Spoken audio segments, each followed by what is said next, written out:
Salomón, el rey de la sabiduría. Hace miles de años, en la tierra prometida de Israel, nació un hombre cuya vida cambiaría el destino de su pueblo. Era el hijo del rey guerrero David, un niño destinado no a conquistar con la espada, sino a gobernar con sabiduría y fe. Su nombre era Salomón. La profecía de su nacimiento se produce cuando David se encuentra en su cámara privada, hablando con el profeta Natán. Una tormenta ruge afuera, iluminando la sala con relámpagos que entran por las ventanas. David con duda le pregunta a Natán: ¿es este niño el elegido? Un rey que construirá lo que yo, un hombre de guerra, no pude construir. Natán, calmado, con voz solemne, le responde: el Señor ha hablado, David. Este niño será grande. Él traerá paz y hará que la gloria del Señor habite entre su pueblo. Él será llamado Salomón, el amado de Yahvé, y será rey. Construirá la casa del Señor y su sabiduría se escuchará en los confines de la tierra. Pero su camino no estará exento de pruebas. Años después, siendo Salomón un joven príncipe observador, se produce la conspiración de Adonías. Bajo el reinado del venerado rey, se tejía una trama de ambición y poder que estremecería los cimientos del trono. Adonías, el primogénito del monarca, cuya sed de gloria lo llevó a urdir una conspiración que marcaría un capítulo oscuro en la historia del pueblo elegido. Adonías, con su porte majestuoso y su linaje innegable, siempre había vivido a la sombra del trono, observando cómo su padre, el rey David, envejecía con la sabiduría y la fortaleza de los años. Pero en su corazón ardía un fuego de ambición, una llama que lo empujaba a buscar lo que él consideraba su derecho de nacimiento, el trono de Israel. Cuando el rey David, ya anciano y débil, descansaba bajo el abrazo del sol poniente, Adonías vio su oportunidad. Con astucia, comenzó a congregar a su alrededor a hombres de poder y reputación. Joab, el valiente comandante del ejército, y Abiatar, el sacerdote, se unieron a su causa, atraídos por la promesa de un nuevo orden bajo su reinado. En secreto, Adonías organizó un gran banquete, una celebración que en apariencia era un acto de fraternidad, pero en el fondo era el preludio de su proclamación como rey. En las afueras de Jerusalén, cerca de la piedra de Zohelet, los invitados se reunieron, riendo y bebiendo, mientras Adonías, con una sonrisa maquiavélica, se preparaba para ser coronado. Sin embargo, la sombra de la traición no escapó a los ojos vigilantes de Natán, el profeta, y de Betsabé, la madre de Salomón, el hijo preferido de David. Con urgencia, Natán acudió a Betsabé, urgiéndola a actuar rápido. Juntos, se presentaron ante el rey David, quien aún conservaba la claridad de su mente y la integridad de su corazón. Esto provoca que Betsabé, desesperada, acuda ante el rey David. «Mi señor, tú prometiste que Salomón sería el rey. Pero Adonías ya se ha coronado. Si no actúas ahora, mi hijo será eliminado». David, con una voz que aún mantenía el eco de su poder, ordenó que Salomón fuera ungido rey en ese mismo instante. Así fue como, bajo el resplandor del sol de Gión, Salomón fue ungido como el rey de Israel. El sonido de las trompetas resonó en todo Jerusalén, y el pueblo aclamó al nuevo monarca elegido por Yahvé. Adonías, al escuchar el alboroto, se retira humillado. El regalo de la sabiduría. Tras la muerte de su padre, el rey David, Salomón se encontró en el trono de Israel, un joven soberano enfrentado a la inmensidad de gobernar un reino tan vasto como complejo. La noche, sin embargo, trajo consigo una visión que cambiaría el curso de su reinado. En sueños, Dios se le apareció a Salomón, no en la forma de un gran ejército o una montaña de oro, sino como una presencia que llenaba el santuario de su mente con una pregunta que resonaría para siempre: «Pide lo que quieras que yo te dé». Aquí, en este momento de quietud, Salomón mostró la profundidad de su espíritu. No pidió riquezas, ni la vida de sus enemigos, ni siquiera una larga vida para sí mismo.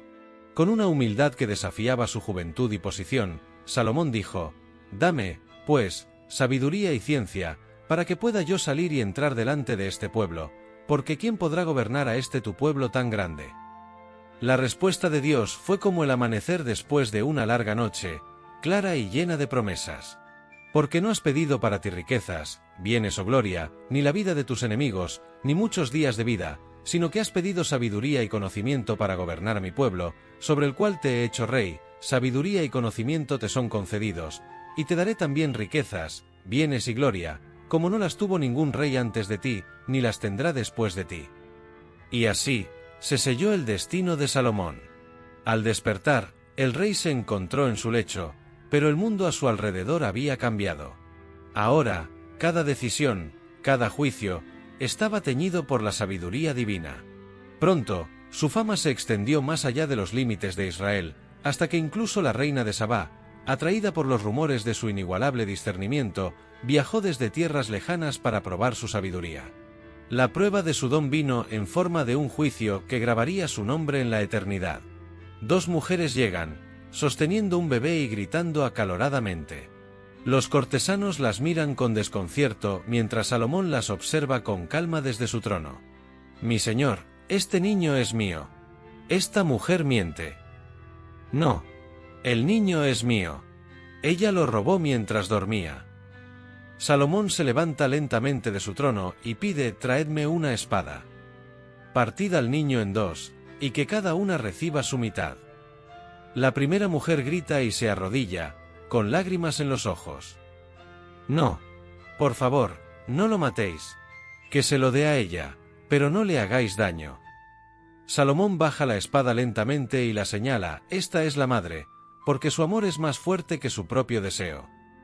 El pueblo se inclina ante su sabiduría mientras la fama de Salomón comienza a extenderse por todo Israel y más allá. Las 1000 flores del amor de Salomón. Así los días de antaño, bajo la sombra de cedros y el fulgor del sol de Palestina, reinaba Salomón, el rey de la sabiduría y la gloria, hijo de la estirpe de David. Su nombre resonaba en los vientos de la tierra prometida, y su fama se extendía más allá de los confines del desierto. Salomón, bendecido por el Altísimo con un intelecto sin par, no solo gobernaba con justicia y sabiduría, sino que su corazón, vasto como el océano, navegaba por los mares del amor. En su reinado, el amor no era un simple susurro, sino una sinfonía de pasión y alianzas. Cada amor de Salomón era como una flor distinta en un jardín sin fin. Primero, su corazón conoció el amor de la hija del faraón, una belleza del Nilo que trajo consigo los secretos de Egipto. Con ella, Salomón selló una alianza que fortaleció su reino, y en sus ojos, vio reflejados los misterios de los antiguos dioses del Nilo. Pero el corazón de Salomón, vasto y curioso, no se contentó con una sola estrella en su firmamento. Llegaron entonces las princesas de Moab, Amón, Edom, las Sidonias y las Hititas, cada una llevando consigo los aromas de sus tierras y la promesa de paz y prosperidad. Cada matrimonio era un poema de diplomacia, cada beso, un tratado de amor y política. Y entre todas estas flores, destacaba una rosa singular, la sulamita, cuyo amor fue cantado en los versos más bellos del Cantar de los Cantares.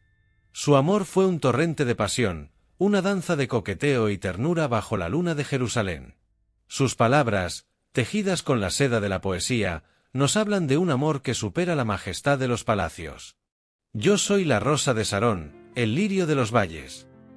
En esta danza de amores, Salomón no solo buscaba la belleza o el placer, sino la unión de pueblos, el intercambio de culturas y la paz que solo el entendimiento puede traer. Sin embargo, este amor múltiple, esta constelación de corazones, trajo también conflictos y desafíos. Las costumbres y dioses de sus esposas extranjeras comenzaron a susurrar en las esquinas del templo, desafiando la fe única en el Dios de Israel. Cada amor de Salomón era una historia en sí misma, un capítulo en el gran libro de su vida, donde cada página destilaba la esencia de la humanidad, pasión, política, sabiduría y a veces, el dolor de las decisiones. Pero en cada uno de estos amores, Salomón buscaba no solo el placer efímero, sino la esencia de la vida, la conexión entre almas y la construcción de un imperio de paz y conocimiento. Así, el rey Salomón, en su búsqueda de amor, nos enseña que el corazón humano es un vasto océano, capaz de amar profundamente, de construir puentes entre mundos, y de escribir con cada latido, la más sublime de las historias. En su legado, encontramos no solo las enseñanzas de la sabiduría, sino también la poesía del corazón humano, que ama, que sufre y que siempre busca la luz de la comprensión y la unión. La construcción del templo. En la era dorada del reinado de Salomón, un tiempo donde la sabiduría y la prosperidad se entrelazaban como los hilos de un tapiz divino, se inició una obra que no solo sería de piedra y oro, sino un símbolo del pacto entre el cielo y la tierra. Salomón, con el legado de su padre David como un manto sobre sus hombros, y con la bendición de la sabiduría que Dios le había otorgado, concibió un proyecto que superaría cualquier construcción humana hasta entonces conocida. El sueño de un lugar donde Yahvé, el Dios de Israel, pudiera habitar entre su pueblo, se hacía tangible bajo su reinado. Con visión y determinación, Salomón ordenó la preparación de materiales que desafiarían la imaginación. Cedros del Líbano, tan altos como las ambiciones de los hombres, fueron cortados, y desde Ofir llegaron riquezas en oro y plata, piedras preciosas que reflejaban la luz del sol como estrellas caídas del cielo. Pero no era solo la materia lo que se requería, se necesitaba también una maestría sin igual, un arte que solo pocos en el mundo poseían.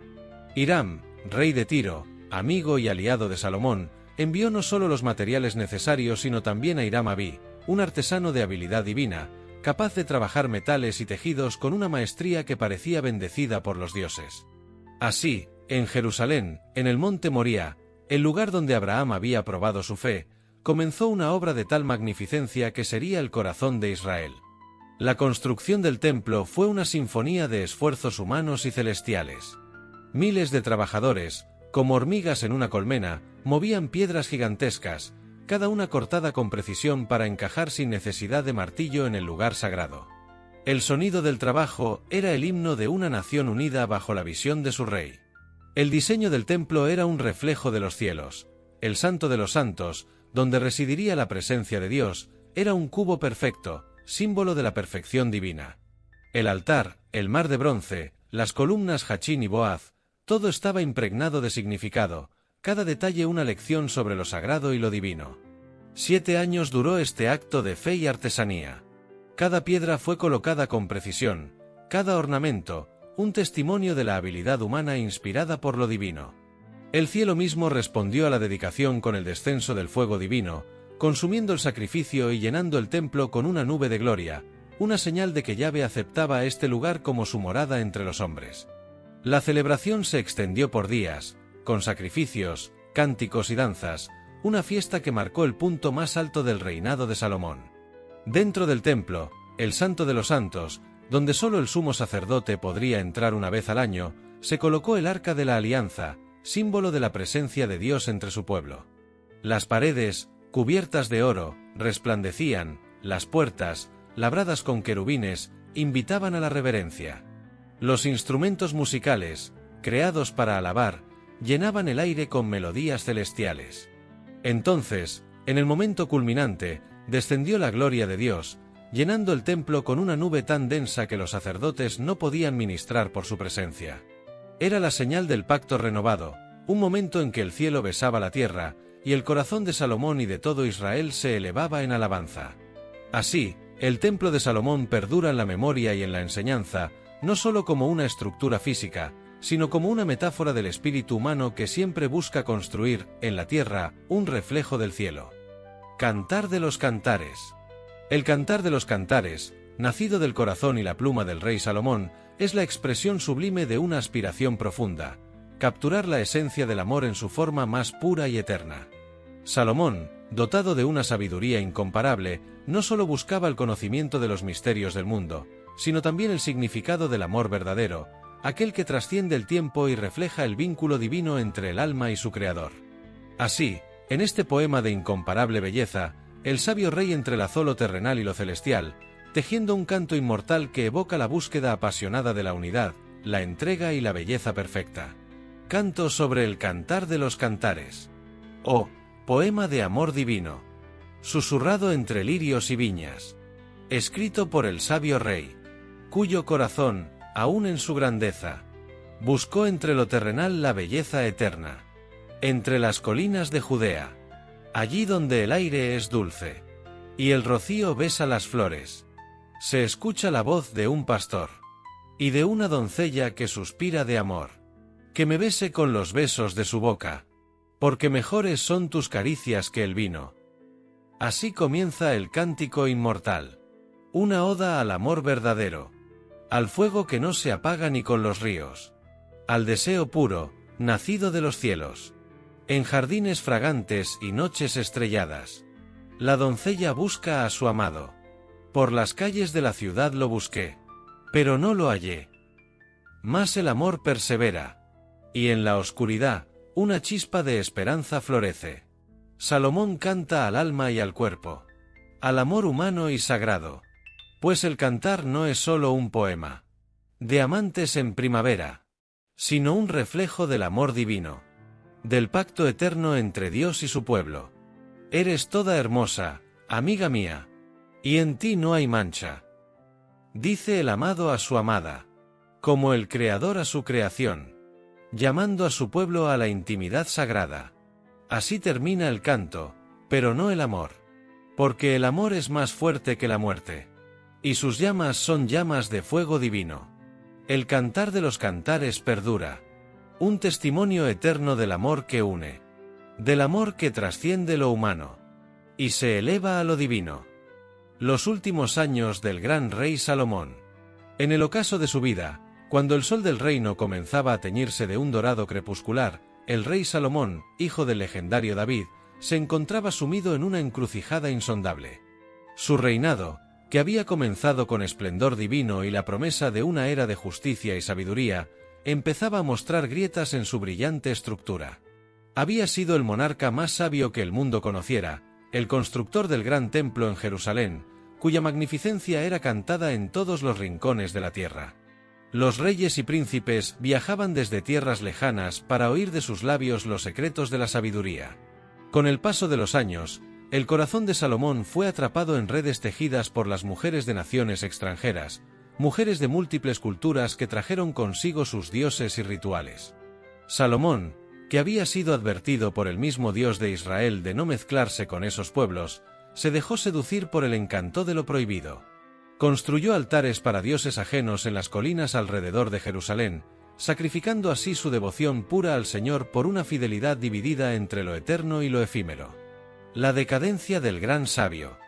La sabiduría que una vez le había permitido juzgar con justicia y gobernar con templanza se tornó en un peso que le agobiaba. Sus noches se volvieron largas y sus pensamientos oscuros. El rey que había dictado proverbios y cánticos sobre la vida, la muerte y el amor, ahora se enfrentaba a las consecuencias de sus propios actos, viendo cómo el reino se deslizaba hacia el descontento y la división. El Señor, en su justicia, le anunció que, por haberse apartado de sus caminos, el reino sería desgarrado de su linaje. No ocurriría en sus días, por amor a su padre David, pero su hijo no heredaría la unidad del pueblo. Y así, sobre el horizonte de su reinado comenzó a alzarse la sombra de la rebelión. Intrigas y profecías. Un hombre llamado Jeroboam, hábil y ambicioso, surgió como amenaza. Siendo un joven oficial del ejército, había mostrado gran talento, y Salomón lo había puesto al frente de las obras de construcción. Pero el profeta Ahías de Silo, bajo inspiración divina, le había entregado una profecía inquietante. Jeroboam reinaría sobre 10 tribus de Israel, mientras solo una quedaría en manos del hijo de Salomón. Salomón, al oír esto, buscó eliminar a Jeroboam, pero el joven escapó a Egipto, protegido por el faraón hasta el día en que el anciano monarca dejaría este mundo.